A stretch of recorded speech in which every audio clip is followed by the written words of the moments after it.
الحمد لله نحمده ونستعينه ونستغفره ونؤمن به ونتوكل عليه ونعوذ بالله من شرور أنفسنا ومن سيئات أعمالنا من يهده الله فلا مضل له ومن يضلله فلا هادي له ونشهد أن لا إله إلا الله وحده لا شريك له ونشهد أن سيدنا وسندنا وحبيبنا ومولانا محمد صلى الله عليه وعلى آله وأصحابه أجمعين أما بعد فأعوذ بالله من الشيطان الرجيم بسم الله الرحمن الرحيم إذ قال له ربه أسلم قال أسلمت لرب العالمين سبحان ربك رب العزة عما يصفون وسلام على المرسلين والحمد لله رب العالمين۔ درود پاک ہم سب عبادت کی نیت سے پڑھ رہے ہیں۔ اللہم صلی علی محمد وعطرته بعدد كل معلوم لك۔ پچھلے ہفتہ حضرت ابراہیم علیہ السلام کی زندگی کے کچھ حالات بیان ہوئے تھے۔ دعا فرمائیے آج بھی سیرت ابراہیم خلیل اللہ علیہ السلام بیان ہو جائے، چونکہ آپ کی زندگی کے حالات یہ بتاتے ہیں، آپ کے واقعات یہ بتلاتے ہیں کہ بندے کی جیسی قربانی ہوتی ہے اس بندے کے ساتھ اللہ کی ویسی مہربانی ہوتی ہے، جیسی جس کی قربانی اللہ کی اس کے ساتھ ویسی مہربانی۔ دعا فرمائیے اللہ پاک ہم سب کو بھی وہ جذبات نصیب فرمائے، وہ حوصلہ دے جو اللہ اور نبی کے لیے ہم آپ تاکہ اپنی بھی جان مال وقت کی قربانی پیش کر سکیں۔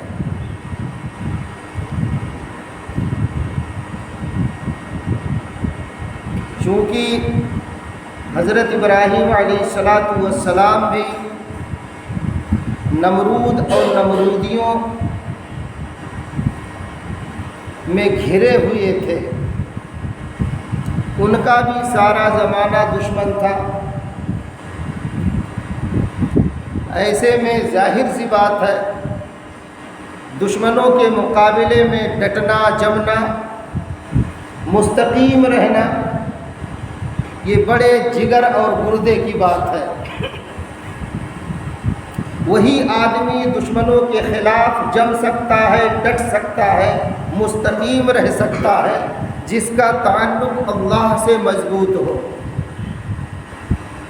چونکہ حضرت ابراہیم علیہ السلام اللہ کے خلیل تھے،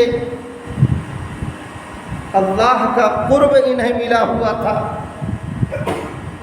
اللہ کی خاص رحمت ان پر چھم چھم برسا کرتی تھی، وقتاً فوقتاً جبریل امی بھی آیا کرتے تھے۔ اب چونکہ خلیل ہیں، اللہ کے دوست ہیں، اور دوست ایسے تو ہوتا نہیں، جسم سے بھلے دور ہو لیکن دل کا بڑا قریبی ہوا کرتا۔ اب ہمارے آپ کے دوست ہے کہ نہیں، اگر ہوں گے تو اندازہ کر سکتے ہیں۔ اور یہاں تو ماشاءاللہ اس وقت دوستیاں اتنی عام ہیں، لیکن جب 10-20 ہزار کی ضرورت پڑتی ہے تو ایک دوست نظر نہیں آتے، ایک دوست نظر نہیں آتے۔ اس لیے ایسی فالتو کی دوستیوں سے بھی بچنا چاہیے۔ ہمارے پیر و مرشد حضرت خواجہ مفتی محمد حنیف صاحب رحمۃ اللہ علیہ کہتے تھے اب دوستی وستی زیادہ مت کرو، تعلق زیادہ مت بڑھاؤ۔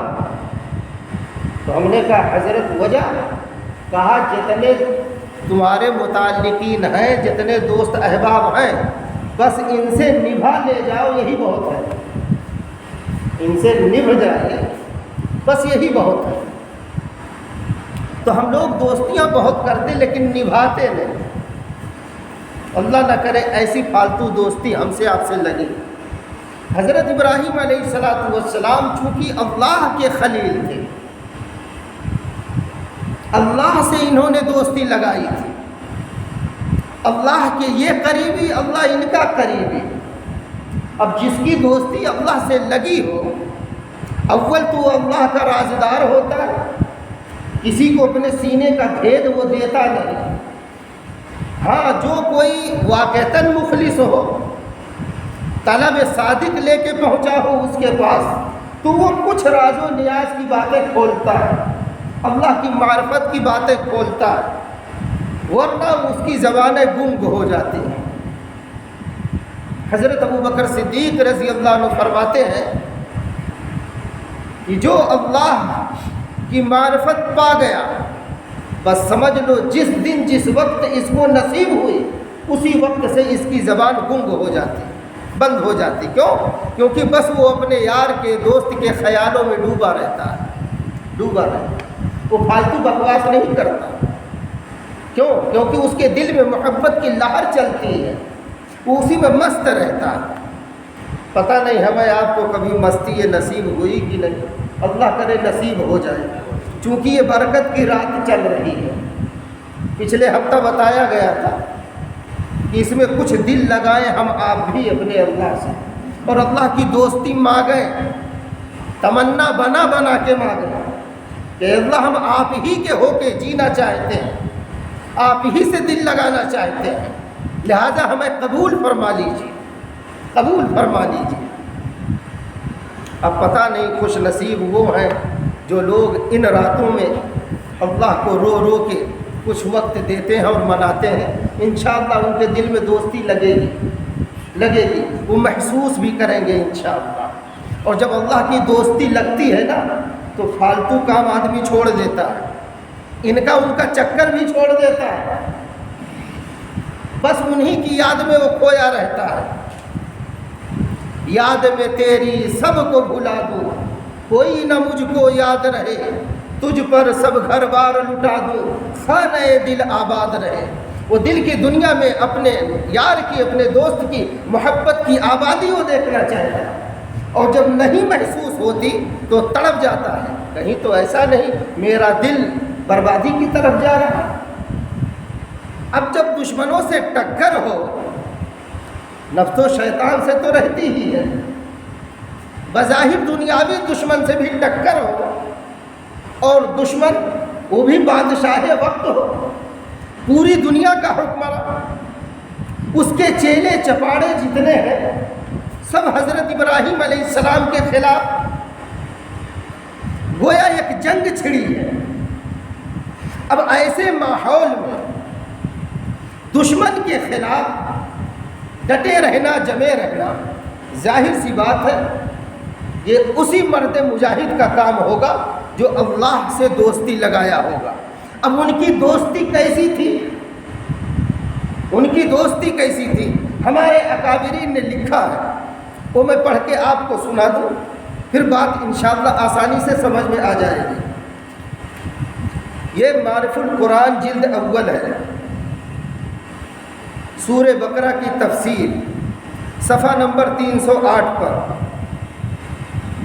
حضرت مفتی شفیع عثمانی صاحب، سب کہو رحمت اللہ علیہ، فرماتے ہیں کہ حضرت ابراہیم خلیل اللہ علیہ السلام کو معرفت حق تعالی کا وہ مقام حاصل تھا جس میں انسان کو اپنا وجود ہی نابود نظر آتا ہے۔ سبحان اللہ، اللہ ہمارے اکابرین دیوبند کو ہمیشہ شاد رکھے، آباد رکھے، حفاظت فرمائے۔ صحیح ترجمانی دیکھیے کیا فرما رہے ہیں، چونکہ حضرت مفتی صاحب خود صاحب علم و فضل جو تھے وہ تو تھے ہی، اللہ کے یہ چہیتے ولی بھی تھے۔ ارے ولی نہ ہوتے تو اتنا بڑا کام ان سے ہوتا، یہی بڑی پہچان ہے۔ وہ فرما رہے ہیں وہ تو اللہ کے خلیل تھے، اور اللہ کی معرفت جب حاصل ہو جاتی ہے تو پھر ہوتا کیا ہے کہ جس میں انسان کو اپنا وجود نابود نظر آتا ہے، اپنے تمام افعال و اعمال اور ارادوں کو یہ محسوس کرتا ہے کہ سب کچھ حق تعالی ہی کے قبضے قدرت میں ہے، اسی کی مشیت و ارادہ سے سب کام ہوتے ہیں۔ یعنی تو جو چاہے گا میرے اللہ وہی ہوگا، کیوں؟ فعال لما یرید وہ ہے، وہ اللہ ہے، انا اللہ ملک الملوک۔ اللہ خود فرماتے ہیں میں اللہ ہوں، بادشاہوں کا بھی بادشاہ ہوں۔ فعال لما یرید اس کی صفت ہے، ان اللہ علی کل شیء قدیر اس کی صفت ہے۔ اللہ وہ ہے جو چاہے جب چاہے جہاں چاہے جس کے ساتھ جیسے چاہے کر ڈالے، اللہ وہ ہے۔ زمین و آسمان کا ذرہ ذرہ اسی اللہ کا محتاج ہے، وہ اللہ کسی کا محتاج نہیں۔ اللہ الصمد وہ ہے، وہ سب سے بے نیاز ہے۔ اسی لیے پیر پیغمبر جتنے گزرے ہیں سب اس کے در کے گداگر بن کر اس کے سامنے ہمیشہ اپنی پیشانی کو رگڑتے رہے، رگڑتے رہے۔ اولیاء، انبیاء، آل بیت اور نبی، تابعین و صحابہ پہ جب آ بنی، گر کے سجدے میں سب نے یہی عرض کی، تو نہیں ہے تو مشکل کشا کون ہے؟ سب کا داتا ہے تو، سب کو دیتا ہے تو، تیرے بندوں کا تیرے سوا کون ہے؟ میرے اللہ آپ کے علاوہ ہے کون؟ جب یہ بندہ درد دل سے کہتا ہے، دلی اس کی جب یہ پکار ہوتی ہے، آواز ہوتی ہے، تو اس پر اللہ پاک لبیک کہتے ہیں، ہاں میرے بندے تو نے سچ کہا، بول کیا کہتا ہے۔ پھر جب ایسا بندہ کچھ کہتا ہے تو اللہ پاک ایسے کی ٹالتے نہیں۔ اس لیے حدیث پاک میں آتا لو اقسم علی اللہ لابرہ، اللہ کے کچھ ابرار بندے، کچھ نیکوکار بندے، کچھ پرہیزگار بندے ایسے ہوتے ہیں جو کہہ دیتے ہیں، اللہ کے سہارے قسم اٹھا لیتے ہیں، اللہ پاک ان کی قسم کی لاج رکھتے ہیں۔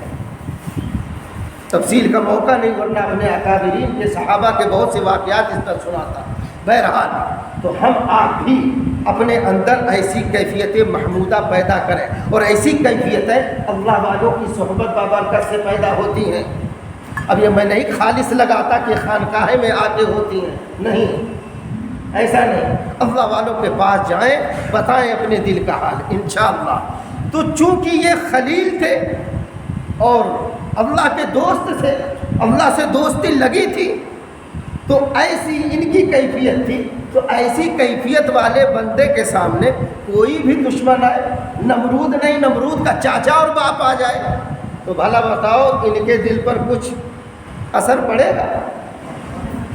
کیوں نہیں پڑے گا؟ اس لیے کہ سب سے بڑی طاقت کا مالک جو ہے وہ اس کی دوستی لگائے بیٹھے ہیں۔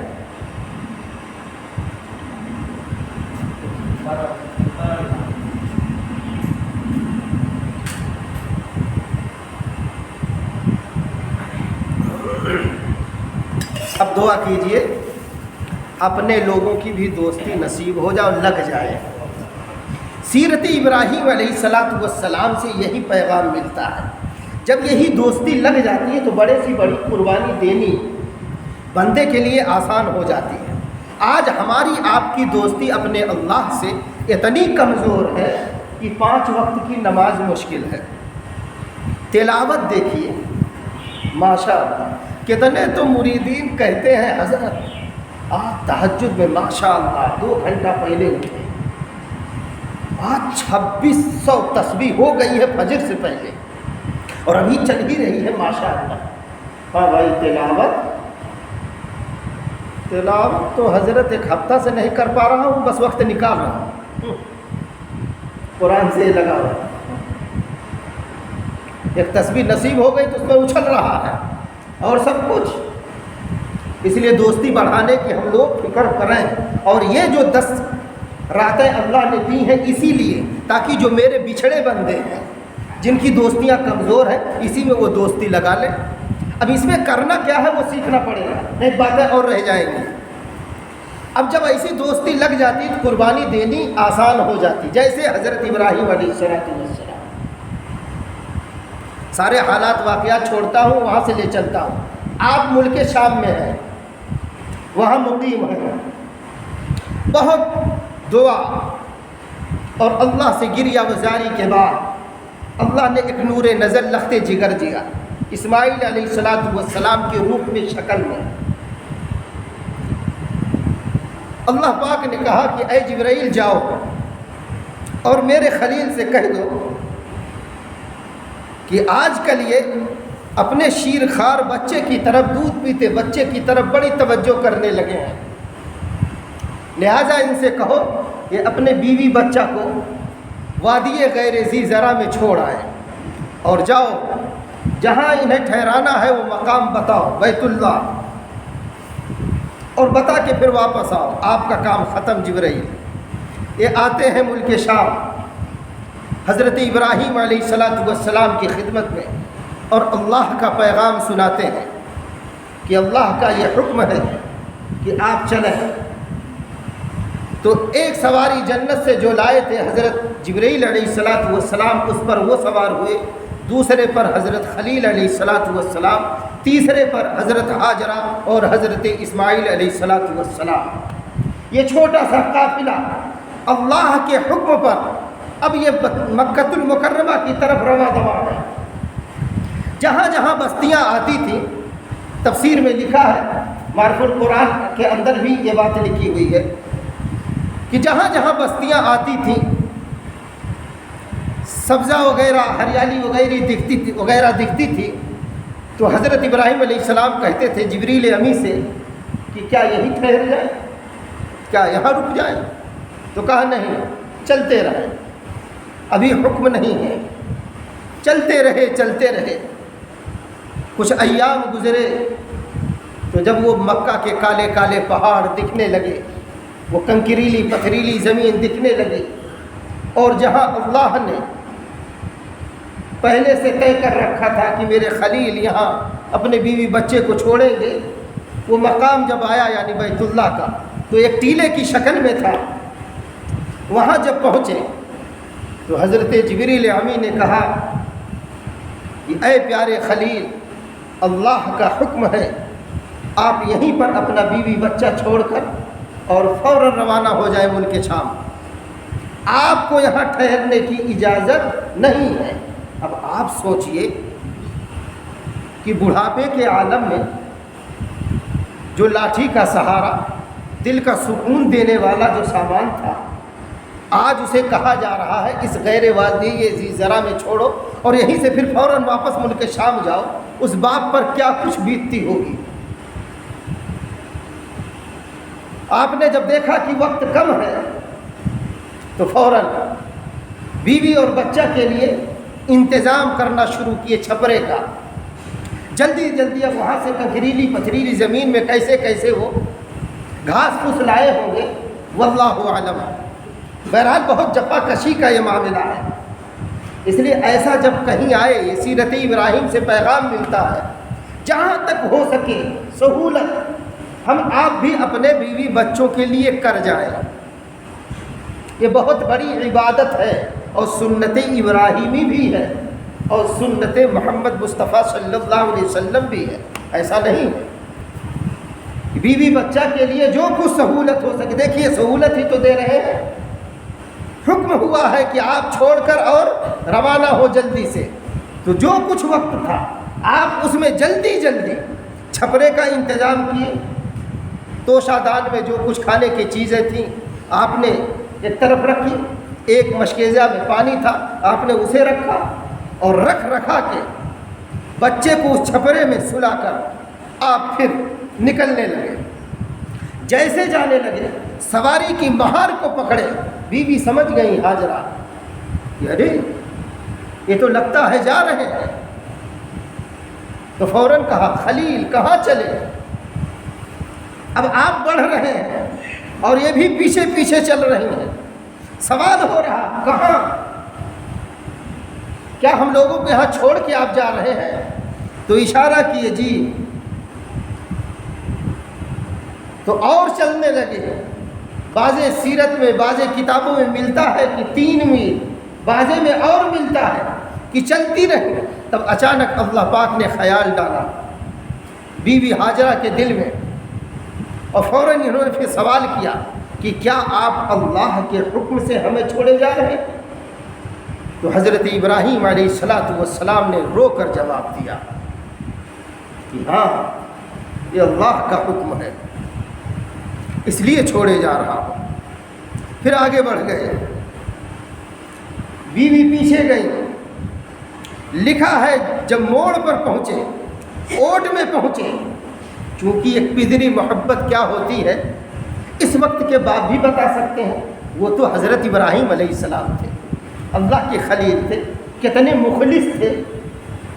ہمارے آپ کے تو درمیان کمائی اور روپیہ پیسہ بھی آ جاتا ہے تو محبت میں بچوں کے فرق کر دیتے ہیں.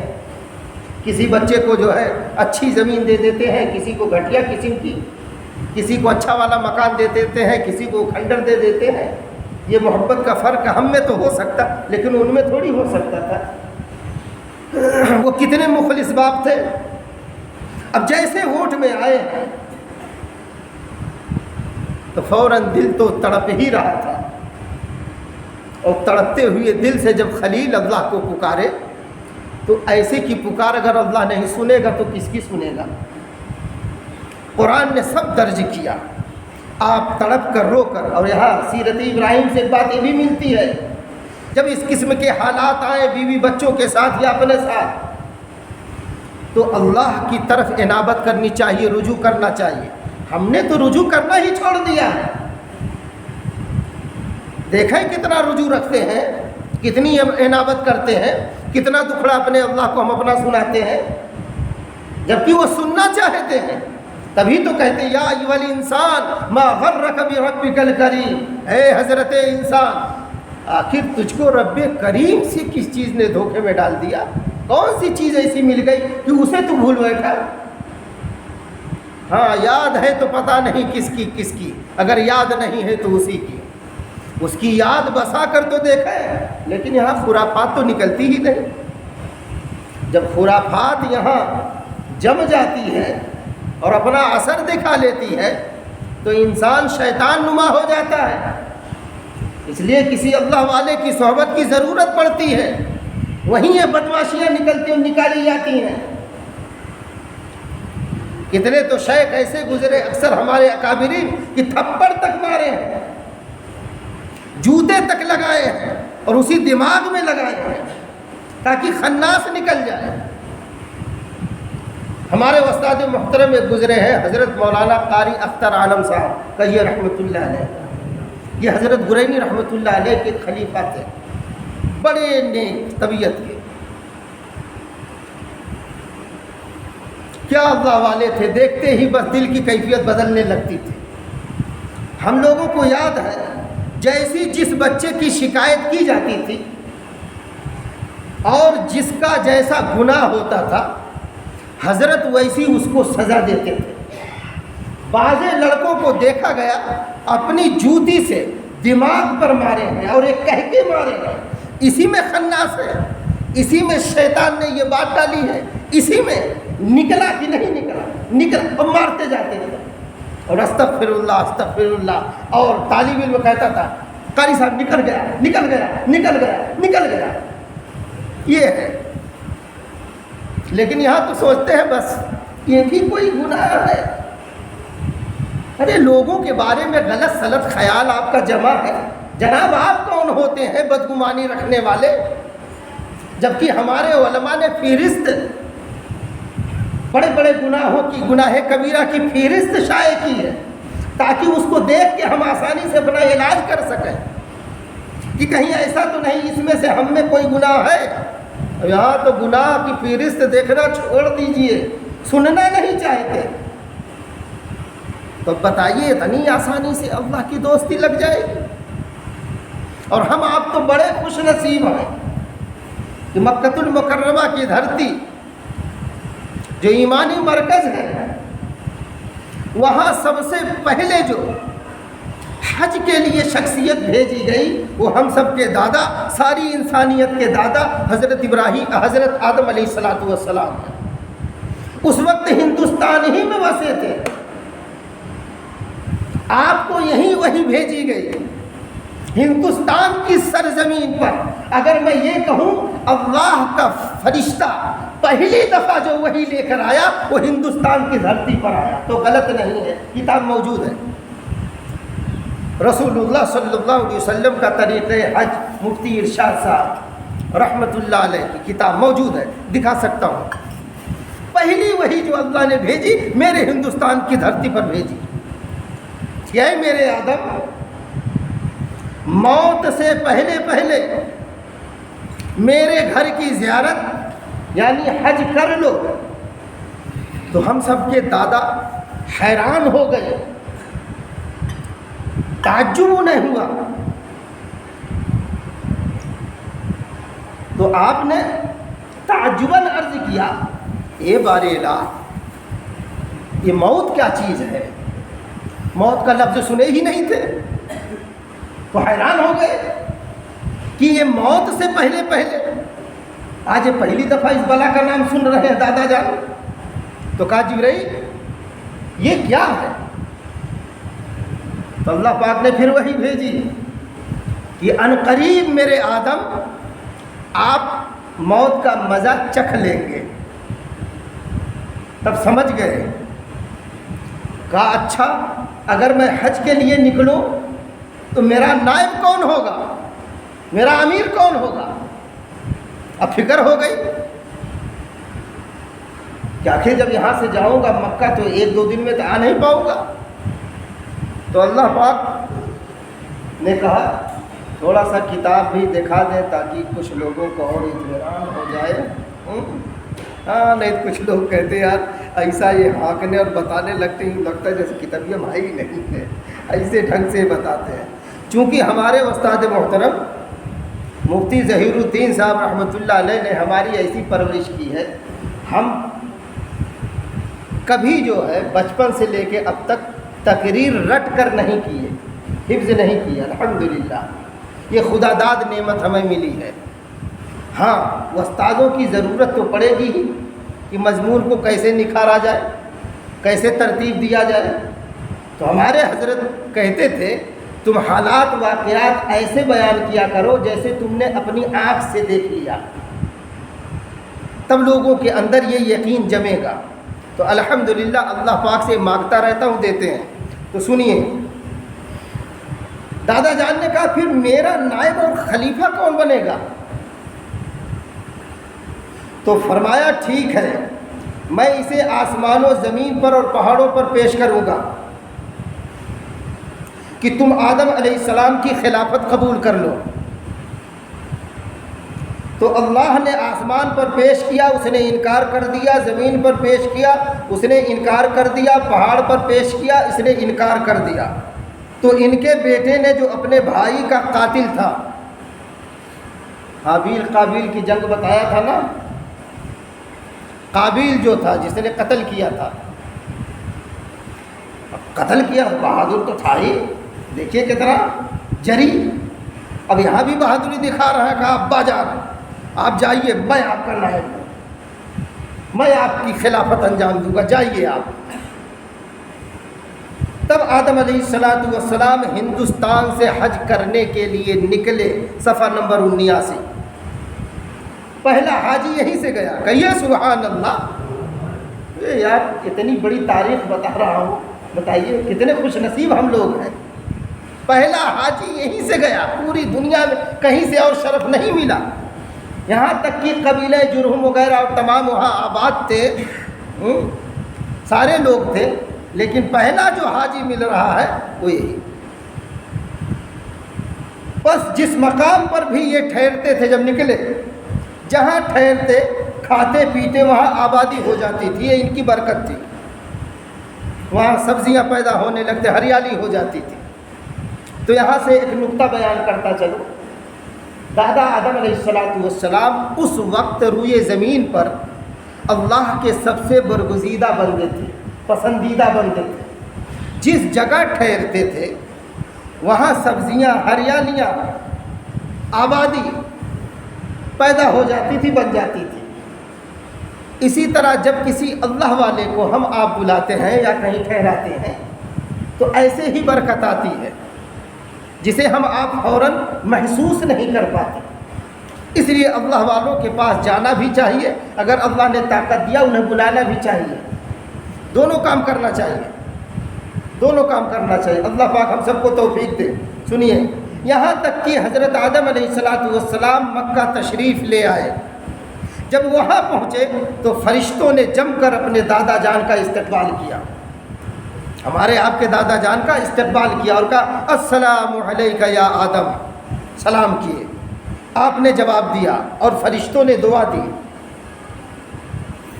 تمہارا حج مبرور ہو۔ آگے فرماتے ہیں ہم لوگ تو آپ سے 2000 سال پہلے سے حج کرتے چلے آ رہے ہیں، فرشتے لوگ، انسانوں میں سب سے پہلا حج حضرت آدم علیہ السلام نے کیا ہے۔ حضرت انس رضی اللہ عنہ جو اس حدیث کے راوی وہ فرماتے ہیں کہ فرمایا آمنہ کے لال مدنی کریم صلی اللہ علیہ وسلم نے کہ اس وقت بیت اللہ یعنی خانہ کعبہ موتی کی طرح لال یاقوت کا تھا، یعنی جو باہر سے طواف کرتا اندر جو موجود ہوتا تھا وہ باہر والوں کو دیکھ لیتا تھا، اور جو باہر موجود ہوتا وہ اندر والوں جو اندر وہ باہر والوں سے ایک دوسرے کو سارے لوگ دیکھ لیتے تھے، اتنا صاف اور شفاف تھا، سبحان اللہ۔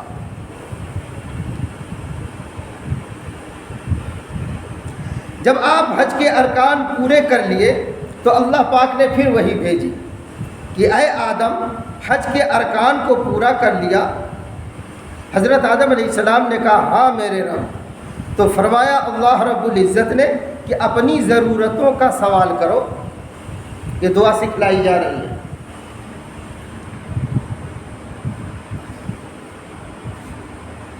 اپنی ضرورتوں کا سوال کرو دیے جاؤ گے۔ تو آدم علیہ السلام نے فرمایا ہماری سب سے اہم ضرورت یہ ہے کہ آپ میرے گناہ کی مغفرت فرما دیں اور میری اولادوں کی گناہ کی بھی مغفرت فرما دیں۔ ہمیں آپ کو ہمارے دادا جان بھولے نہیں، اور یہاں تو ہمارا منہ جیسے سلا ہوا ہے، نہ اپنے لیے دعا کر رہے ہیں نہ امت کے لیے دعا کر رہے ہیں۔ ارے تڑپو اپنے لیے بھی امت کے لیے بھی۔ راتوں رات ہمارے تمہارے نبی اللہ کے سامنے تڑپتے تھے، آہوزاریاں کرتے تھے، ہائے امت کرتے تھے، اور امت خواب خرگوش کی طرح مست ہے۔ جب ہم اپنے لیے نہیں رو رہے ہیں، اپنے لیے ہمارے آنسو خشک ہو گئے تو امت کے لیے کہاں بہائیں گے؟ ہمیں کیا ہو گیا آخر؟ بس یہ رائے قائم کر کے بیٹھے رہیں اب کیوں نہ ہے نیک، اب کیوں کہاں اللہ والا رہے گا ہے؟ ارے جیسے تم بدماش ہو ایسے سب کے بارے میں رائے قائم کرتے ہو۔ تمہاری کھوپڑی میں شیطان تسلط جمایا ہے، تمہارے دل دماغ میں کچرا بھرا ہے، تو سب کے بارے میں رائے قائم۔ پھر یہ آیت کیوں آئی یا ایھا الذین آمنوا اتقوا اللہ وکونوا مع الصادقین؟ مفتی بغداد فرماتے ہیں کہ اس میں قیامت تک کے لیے اللہ نے گویا کہ وعدہ کر لیا ہے کہ ہم اہل اللہ پیدا کرتے رہیں گے، اللہ والے پیدا ہوتے رہیں گے، اور ان کی صحبت مؤثر رہے گی۔ ہاں اپنا اپنا اثر ہے، جیسا جو مخلص ہوتا ہے اس پر ویسا اثر پڑتا ہے۔ بہرحال حالات واقعات بہت لمبے یہاں لکھے ہیں، کہنا یہ چاہ رہا ہوں کہ اگر ہم آپ اپنے دشمن کے مقابلہ میں ڈٹنا اور جمنا چاہتے ہیں، اور یہ چاہتے ہیں کہ ہمیں عافیت نصیب ہو اور عزت والی زندگی نصیب ہو، تو ہم آپ فوراً اپنے اللہ سے اپنی دوستی مضبوط کر لیں، جیسے حضرت ابراہیم علیہ السلام کی دوستی مضبوط تھی کہ آپ وہاں سے چھوڑ کر ہٹے اور گئے، لیکن ملک شام میں تڑپتے رہے، وہاں وہ تڑپ رہے ہیں جدائی سے، اور یہاں توشہ دان سے کھانے پینے کی اشیاء ختم، پانی مشکیزے سے ختم، بی بی ہاجرہ تڑپ رہی ہیں، خلیل اللہ وہاں تڑپ رہے ہیں، اور ان کی بیگم یہاں تڑپ رہی ہیں، آہوزاریاں بھر رہی ہیں، پیارے ننھے سے اسماعیل وہاں ایڑیاں رگڑ رہے ہیں، وہ الگ بلک کے پھوٹ کے رو رہے ہیں۔ عجب امتحان میں یہ گھرانہ پڑا ہوا ہے، یہ بہت بڑا امتحان تھا، لیکن ایسے امتحان میں ڈٹنا جمنا، اللہ سے جس کی دوستی ہوتی ہے وہی کامیاب ہوتا ہے۔ دیکھیے ابراہیم علیہ السلام نے اپنی بیوی کو بھی خدا پرستی سکھائی تھی، اللہ سے دوستی سکھائی تھی کہ جب حالات آئیں، مشکل گھڑیاں آئیں تو اللہ کی طرف توجہ کرنا، اللہ کی طرف عنابت کرنا۔ ہم تو نہ خود سیکھتے ہیں نہ اپنے بچوں کو سکھاتے ہیں۔ جب ہماری دوستی یاری اپنے اللہ اور نبی سے نہیں تو آنے والی نسلوں کو ہم کیا سکھائیں؟ بس ایک چیز سکھا رہے ہیں، موبائل۔ ارے وطنا تو میں نہ جانتے ہو جتنا مورا بیٹا ہوا جانا تھا۔ ارے نالائق، تجھے شرم نہیں آتی ہے بات کہتے ہوئے؟ کہا تو مورا بیٹا ہوا بڑا اسپٹ ہے، 5 سال کا ہے، بڑا اسپٹ۔ واہ بھائی، یہ مسلمان پینٹ شرٹ پہنا کے مسلمان عورت کہہ رہی ہے مورا بیٹا ہوا جیسے ہیرو لگا تھا۔ پر ایک کمینی، تو اپنے بیٹے کو کیا کہہ رہی ہے؟ ہیرو کا مطلب نچنیا، ناچنے گانے والا، بے حیائی والا کام کرنے والا۔ موری بنی جیسے ہیروئن لگا تھی، یہ مسلمان کی زبان، ناچنے گانے والی اپنی زبان سے کہہ رہا۔ سوچو کہاں ہم گرے ہوئے پڑے ہیں۔ دوسروں کو تان تشنی کا نشانہ مت بناؤ، اپنی طرف دیکھو۔ کباڑ کھانا ہے ہمارا سینہ، جو کہ ایمان کا خزینہ ہونا چاہیے تھا۔ وہاں دیکھو ابھی بھی ہاجرہ تڑپ رہی ہیں، ننھے اسماعیل تڑپ رہے ہیں، کبھی صفا پر کبھی مروہ پر یہ خاتون چکر لگا رہی ہیں۔ آخر میں جب تڑپ کر اللہ کی طاقت کی گہار لگائی ہے تو اللہ کی رحمت بھی جوش میں آ گئی اور کہا ہے جبرائیل جاؤ زمین کے سینے کو پھاڑ دو جہاں میرے اسماعیل ریڑیاں رگڑ رہے ہیں۔ سینہ پھٹا، زمزم کا پھوارا نکل پڑا۔ سبحان اللہ، یہ بی بی ہاجرہ کے سینے کے درد کی برکت ہے، حضرت اسماعیل کی ایریوں کی رگڑ کی برکت ہے، جو آج آب زمزم پوری دنیا میں پھیلا ہوا ہے۔ ہم آپ پی کر بیماری سے شفا حاصل کرتے ہیں۔ آج دیکھیے اللہ کو اس خاتون کی دوڑ اتنی اچھی لگی، اتنی بھاگئی کہ اللہ نے واجب قرار دے دیا کہ جو بھی حاجی آئے گا، جو بھی حج اور عمرہ کرے گا، اسے بھی اسی طرح چکر لگانے۔ ہاں لیکن یہاں رعایت رکھی گئی کہ حضرت ہاجرہ تو دوڑ لگا لی، اب عورتوں کو دوڑ لگانے کی ضرورت نہیں ہے، اب مردوں کو صرف قیامت تک دوڑ لگانی ہے۔ اس لیے جہاں کتاب میں آپ پڑھیں گے حج عمرہ کا تذکرہ، وہاں لکھا ملے گا کہ وہ جو سبز لائٹیں لگی ہیں وہاں صرف عورت ہی دوڑے گی، عورت نہیں دوڑے گی، مرد ہی دوڑیں گے۔ تو مرد وہاں دوڑتے ہیں، عورتوں کو روکا جاتا ہے۔ اگر کوئی انجانے میں دوڑتی تب بھی لوگ روکتے ہیں، یہ اس دوڑ کی برکت ہے۔